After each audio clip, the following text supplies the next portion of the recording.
southwestern Steele County in south-central Minnesota, southwestern Gooding County in southeastern Minnesota, southeastern Wise County in south-central Minnesota, until 4:30 p.m. At 4 p.m., a severe thunderstorm was located over Richmond, or 10 miles southeast of Northfield, moving south at 25 miles per hour. Expected hazards include 2-inch hail and 70 miles per hour wind gusts. Damn! This is a radar-indicated threat. The following impacts are expected. People and animals outdoors will be injured. Expect hail damage to roofs, siding, windows, and vehicles.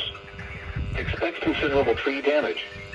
Wind damage is also Why are you causing likely to the homes, feedback, roofs, Anthony? and outbuildings.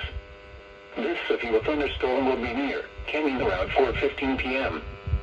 For your protection, move to an interior room on the lowest floor of a building.